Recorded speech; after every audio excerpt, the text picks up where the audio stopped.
He goes away on conspiracy charges. He had been arrested and prosecuted based on a search of a premises that he was in. These were dirty cops who were working with a dirty, lying CI. Sergeant Forster and Myron Cherry both lied under oath just to try to arrest me. James Bimmy Antney has been a CI for over 40 years. Bimmy is the CI they described in this search warrant affidavit and lies that two people were kidnapped and beaten in near death. It was a lie. When they did the search, no evidence of a kidnapping existed. This is what informants do. They lie. And the police and prosecutors don't care. They just want to win no matter what. Ultimately, they threw out the search, but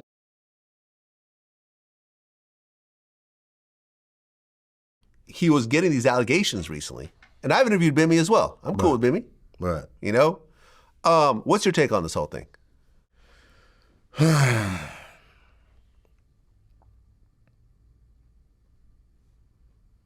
When you're involved in like street activity, a lot of this stuff, it's life or death. Yeah. Your reputation, the people that you associate with, what kind of individual you are, whether you stand on business or whether you a fuckboy. You pretty much go with the flow and you follow the wind wherever it blows, and whoever got the bread is in control of what your next move. You know what I mean? Bimmy comes from a lot of people that in hip hop,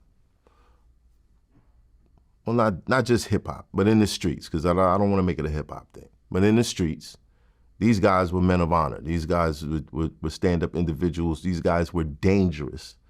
When they said something, they meant it, and they stood on it.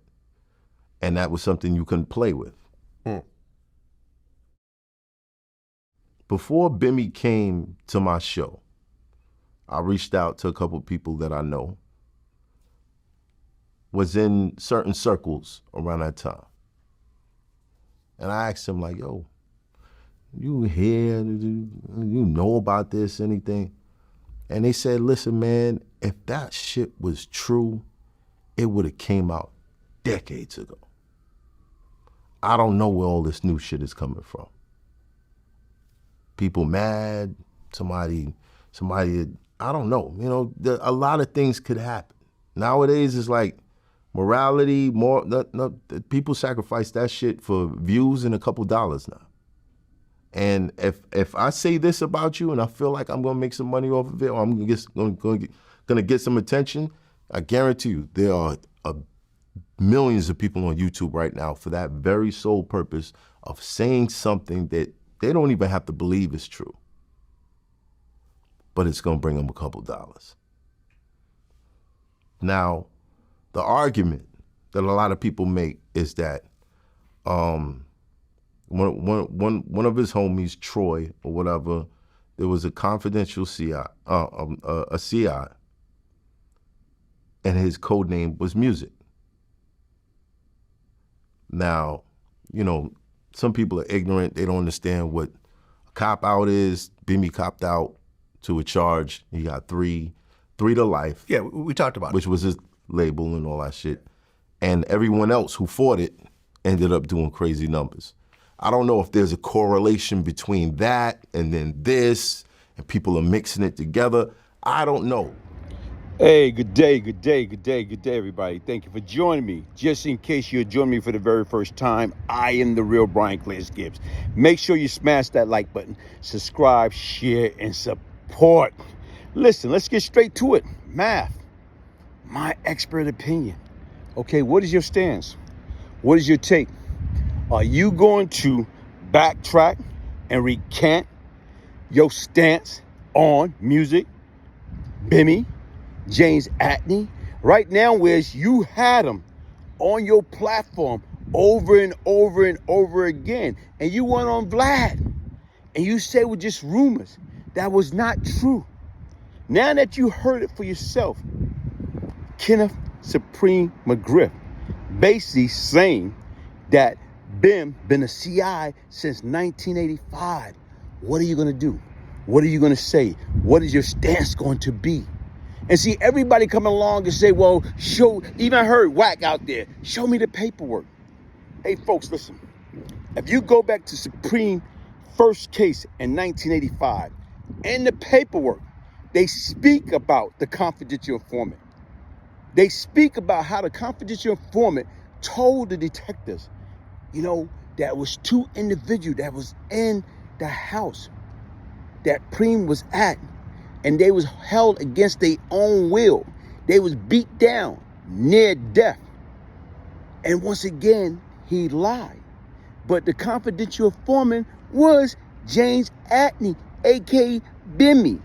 So once again, where's the paperwork? You know how many shit happened? People talk, people cooperate. That's why they call it confidential informant. Bimmy been a CI since 1985, but you can put two and two together. You know who was around you. You know who did what. Bimmy is the only one that came back to that house. He told them, let me get arrested with them. He came in the house. He raised the volume of the radio. He raised the volume of the TV. Who does that? So once again, right now, Matt, we waiting for your expert opinion. What are you going to do? Are you still going to act like? Are you not going to do a rebuttal? You're going to let everything stand?